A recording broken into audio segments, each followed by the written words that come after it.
Bismillah, Assalamualaikum warahmatullahi wabarakatuh. Innal hamdalillah nahmaduhu wa nasta'inuhu wa nastaghfiruh wa natubu ilaihi wa na'udzu billahi min syururi anfusina wa min sayyiati a'malina. Amma ba'd. Nah, kita lanjutkan pembahasan hadis Mi'atul Hadis bil Hifdi. Sekarang hadis yang ke-7 ya. Ke-7. An Abi Hurairah radhiyallahu anhu anna Rasulullah sallallahu alaihi wasallam qala al-umratu ila al-umrati kaffaratun lima bainahuma wal hajjul mabrur laysa lahu jazaa'un illa al-jannah. Hadis yang mulia ini mengajarkan kepada kita tentang umrah dan haji, yang dimana keduanya adalah amalan yang bisa menghapus dosa-dosa kecil. Jika kita umrah tahun ini, kemudian umrah 10 tahun lagi, maka akan menghapus dosa-dosa kecil kita selama antara keduanya. Demikian juga kalau kita haji tahun ini, kemudian haji lagi nanti mungkin 20 tahun lagi, maka kita akan diampuni dosa-dosanya, tentunya dosa-dosa kecil di antara keduanya. Nah, perlu kita ketahui bahwa umrah itu maknanya adalah az-ziyarah. Maknanya adalah berkunjung. Berkunjung kemana? Ke Baitullah atau ke Ka'bah. Hanya saja para ulama berselisih pendapat apakah umrah ini hukumnya wajib ataukah sunnah. Jumhur ulama mengatakan bahwa umrah hukumnya wajib. Kenapa? Karena Allah Subhanahu wa taala berfirman dalam surah Al-Baqarah, "Wa atimmul hajja lillah. Wa atimmul hajja lillah wal umrah." Sempurnakanlah haji dan umrah. Wa atimmul hajja wal umrata lillah. Sempurnakanlah haji dan umrah. Nah, ini dalil yang dijadikan oleh jumhur sebagai dalil untuk wajibnya umrah, karena disebutkan di situ apa? Umrah. Nah, ulama yang lain mengatakan bahwa dalil ini bukanlah menunjukkan wajibnya umrah. Kenapa? Karena memang haji dan umrah itu wajib disempurnakan. Gambarannya seperti ini. Kita berhaji atau umrah, ya. Qadarullah kecelakaan di tengah jalan, mungkin kita nggak bisa menahan syahwat, akhirnya berhubungan dengan istri. Belum selesai umrah sudah berhubungan. Atau kita belum selesai manasik haji kita berhubungan dengan istri. Maka haji kita batal kan? Tapi tetap wajib disempurnakan. Karena dua ibadah ini yang apabila batal di tengah jalan tetap wajib disempurnakan. Beda halnya sholat, puasa, zakat dan yang lainnya enggak boleh disempurnakan. Contoh, kita sholat di rakaat pertama kita kentut, batalkan sholat kita, enggak boleh kita lanjutkan ke rakaat kedua, ketiga, keempat. Harus pergi wudu kemudian sholat lagi. Demikian juga kalau kita puasa di jam 1 qadarullah ini berbuka, enggak sadar berbuka gitu dengan sengaja, nggak boleh dilanjutkan sampai sore, kan? Beda halnya dengan umrah dan haji, harus disempurnakan, meskipun tidak dianggap gugur kewajibannya.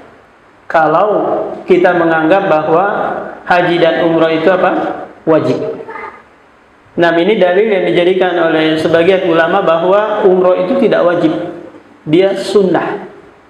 Lantas bagaimana dengan perempuan? Ya, perempuan juga sunnah bagi mereka untuk umrah. Tatkala Aisyah radhiyallahu an bertanya kepada Rasulullah, "Fahal 'alan nisa'i jihadun?" Apakah ada kewajiban jihad bagi perempuan? Maka kata Rasulullah, "Na'am, jihadun la qitala fihi." Jihad yang tidak berperang di dalamnya. Apa itu? Al-hajj wal umrah. Ini mengajarkan kepada kita bahwa perempuan itu tidak ada kewajiban jihad perang baginya. Terus untuk menyempurnakan atau melengkapi jihad perang pun tidak wajib. Contoh, perempuan nanti nggak usah dilatih untuk belajar memanah, belajar berkuda, belajar belajar berenang kalau sekiranya hanya untuk olahraga saja ya. Tapi kalau untuk persiapan jihad nggak disyariatkan. Kenapa? Karena mereka tidak ada jihad perangnya. Yang ada jihad umroh. Apalagi dimusabakokan. Wah, ini kebablasan ini, kesalahan fatal ini. Sampai dimusabakokan karena mereka saja nggak disyariatkan untuk latihan memanah, latihan berkuda karena mereka tidak ada jihadnya. Nah, bahkan tetapi haji dan umroh bagi mereka, jihad bagi mereka itu pun kalau memenuhi syarat-syaratnya. Dia harus ditemani oleh mahram. Kalau sekiranya ada mahram. Tapi kalau nggak ada mahram gimana? Ya, hajinya tetap sah, tapi ma'al ism, yaitu dibarengi dengan dosa. Ini kalau ulama itu menganggap bahwa mahram bagi wanita yang ingin haji ini merupakan rukun dari rukun haji. Tapi sebagian ulama menganggap bahwa mahram safarnya wanita ini adalah afdoliyah, hanya sekedar afdol saja. Karena memang dulunya orang-orang wanita-wanita yang safar tidak aman dari gangguan, tidak aman dari fitnah. Ya kan? Beda di zaman kita sekarang ini, Masya Allah, safar begitu mudahnya dan begitu amannya. Sehingga ulama yang lain menganggap bahwa mahram safar bagi wanita ini bukanlah suatu kewajiban. Nah, sebagaimana Rasulullah bersabda, la tusafirul mar'atu illa ma'adhi mahram. Tidak boleh seorang wanita safar kecuali bersamanya ada mahram. Itu tadi kalau kita menganggap bahwa di antara rukun istita'ah bagi perempuan yaitu berhaji dengan mahramnya. Apa yang dikerjakan ketika umroh? Yang dikerjakan hanya tawaf. Pertama ihram dulu dari mikot. Yang kedua tawaf 7 kali putaran. Kemudian sholat di belakang makom Ibrahim, minum air zam-zam. Setelah itu sa'i. Kemudian halaq, menyukur rambut. Qasrun juga boleh. Apa tadi yang pertama yang dilakukan? Kalau kecepatan ya. Ihram minal mikot. Kemudian tawaf umroh atau tawaf kudum juga bisa. Yang kedua, sholat di belakang makom Ibrahim. Kemudian yang keempat, minum air zam-zam. Dulu kan belum ada keran ya, turun ke sumur zam-zam. Kemudian setelah itu sa'i baina Safa wal Marwah. Kemudian yang keenam, halaq, menggundul atau qasr, memendekkan rambut. Saya sering kita kenal dengan tahallul, ya kan? Tahallul ini bukanlah maknanya adalah mencukur, tapi maknanya adalah halal dari apa yang diharamkan sebelumnya. Jadi dia boleh mengerjakan hal-hal yang diharamkan sebelumnya. Nah, ini umroh. Adapun haji, hukumnya wajib ala marratin wahidatin fil umr. Satu kali seumur hidup kita. Satu kali dalam seumur hidup kita. Kala Rasulullah SAW menyampaikan kepada sahabatnya, Innallaha qad farada alaikumul hajju fahajju. Sesungguhnya Allah mewajibkan atas kalian haji, maka berhajilah. Nah, kemudian ada sahabat yang bertanya, Akullu amin ya Rasulullah. Apakah setiap tahun wahai Rasulullah? Maka Rasulullah diam, tidak menjawab. Bertanya lagi pemuda ini sampai 3 kali dia bertanya. Kemudian Rasulullah berkata, Lau qultu na'am, seandainya aku berkata iya, lawajabat lamastata'tum. Niscaya diwajibkan dan pasti kalian tidak mampu. Kemudian Rasulullah memberikan kaidah zaru ma taraktukum. Zaruni ma taraktukum.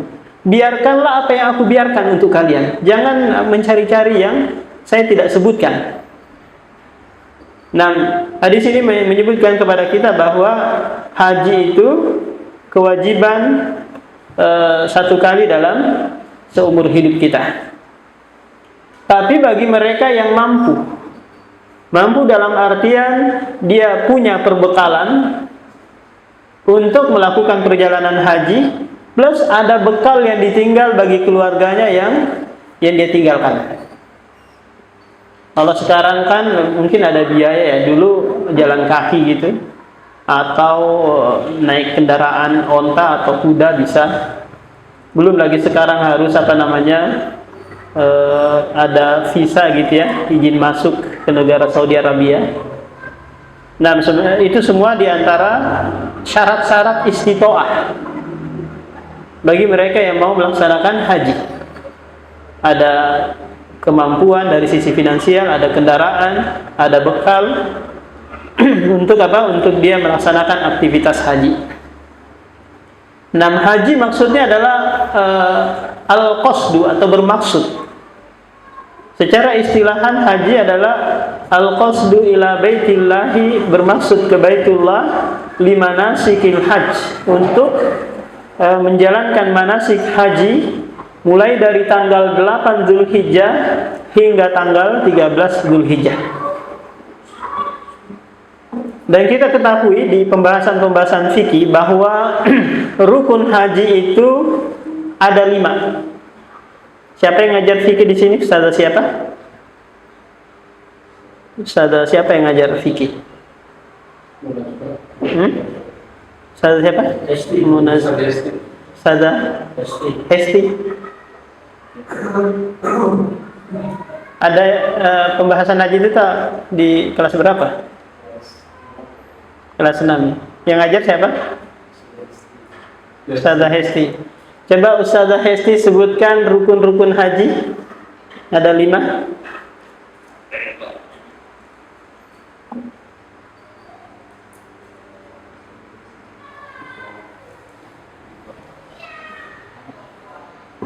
Ustadz Afwan, Ustadz Indonesia lagi di UKS lagi ikut pelatihan. Oh iya. Yang lain mungkin yang mewakilkan. Al-badalu lahul hukmul mubdal.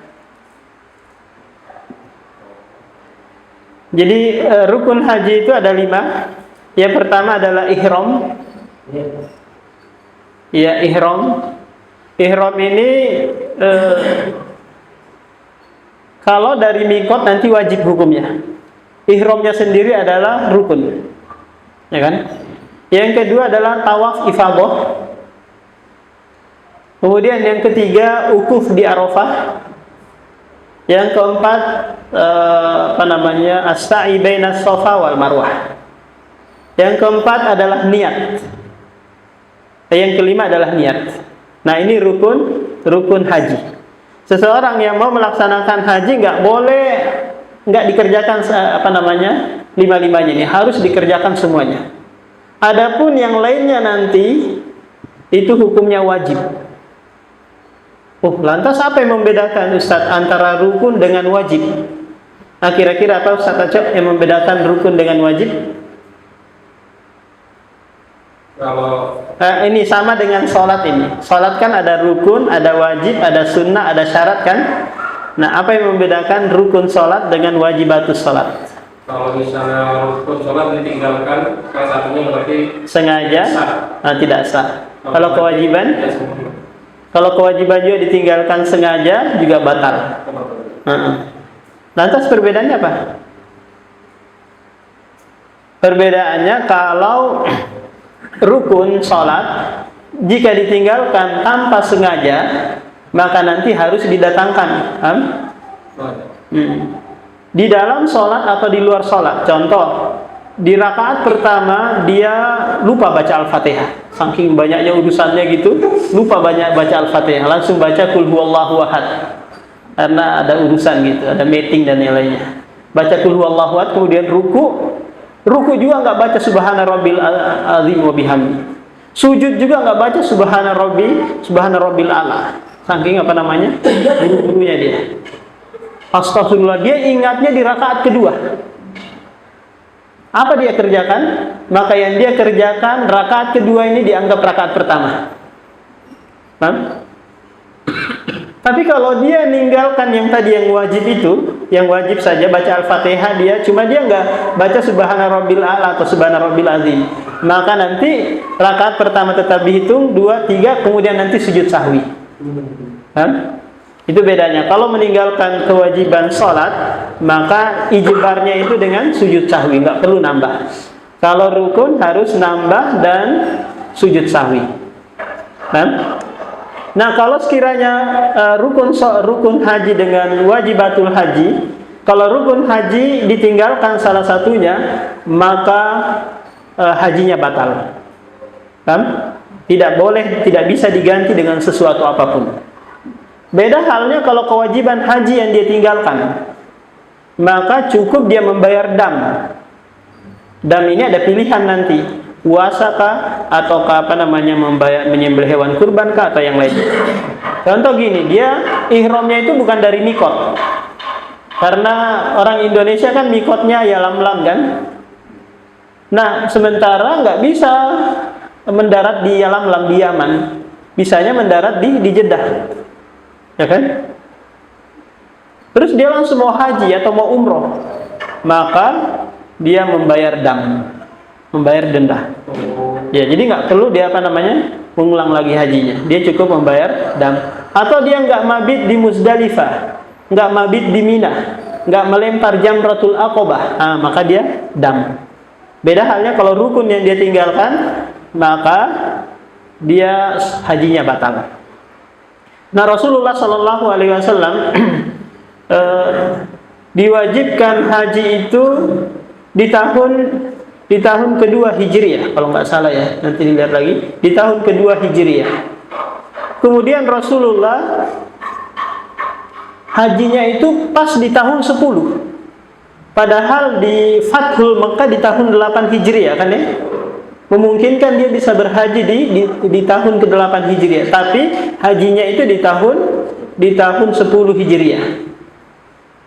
Nah, ini menjelaskan kepada kita bahwa haji juga nggak mesti harus mubadarah. Mubadarah itu bersegera jika kita memiliki kemampuan.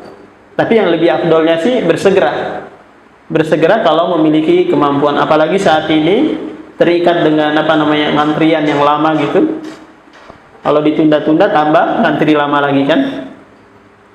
Nah, Rasulullah berhajinya itu di tahun 10 Hijriah. Kemudian di tahun 11-nya nanti dia nggak sempat keburu meninggal dunia. Lantas haji apa yang dikerjakan oleh Rasulullah? Maka haji Rasulullah adalah haji kiron. Apa itu haji kiron? Haji yang menggabungkan antara umroh dengan haji dalam satu perjalanan, tanpa dipisah dengan tahallul. Ini sangat berat ini. Sangat berat. Jadi kalau sekiranya dia umrohnya di bulan Syawal, berarti mulai dari bulan Syawal hingga Dzulqa'dah sampai nanti selesai haji, nggak boleh dia potong rambutnya, kumisnya nggak boleh dipotong, kukunya nggak boleh. Tetap dia haram-haram apa yang dia diharamkan atasnya. Berat sekali. Tapi ini disyaratkan bagi mereka yang menggiring binatang dari kampungnya, harus mengerjakan kiron. Kalau kita susah bawa kambing dari Indonesia, susah. Kalau pramugarinya mau ngurusin di pesawat kan, kerepotan, nggak bisa. Rasulullah karena dia menggiring binatang dari Madinah, maka harus kiron yang dia kerjakan. Sehingga dia berangan-angan, kalau sekiranya tahun depan saya masih hidup, maka saya akan mengerjakan tamattu. Tamattu itu umroh, kemudian tahallul nanti di Yaumut Tarwiyah tanggal 8 Dzulhijjah baru dia melaksanakan haji. Mulai 8, 9, 10, 11, 12, 13. Dan keutamaan haji yang disebutkan di dalam hadis ini adalah wal hajjul mabrur laisa lahu jazaa'un illal jannah. Tidak ada balasan bagi haji mabrur kecuali surga. Apa itu haji mabrur? Haji yang tidak dibarengi dengan kefasikan dan kefajiran, tidak dibarengi dengan kemaksiatan. Karena banyak orang berhaji juga kesempatan nih, cari-cari pasangan di sana, pacaran, macam-macam kerjaannya. Ini haji yang tidak mabrur, tidak ada balasannya surga baginya. Walam yarfus walam yafsuk raja'a kayaumin ulidat ummuhu. Barang siapa yang berhaji sementara tidak dia barengi dengan kefasikan, kefajiran, kemaksiatan, maka dia akan kembali seperti dia dilahirkan oleh ibunya. Yauman ulida ummuh, seperti hari di mana dia dilahirkan oleh ibunya, terhapuskan dosa-dosanya. Nah, demikian yang bisa disampaikan mengenai di sini. Subhanakallahumma wa bihamdika, asyhadu an la ilaha illa anta, astaghfiruka wa atubu ilaik.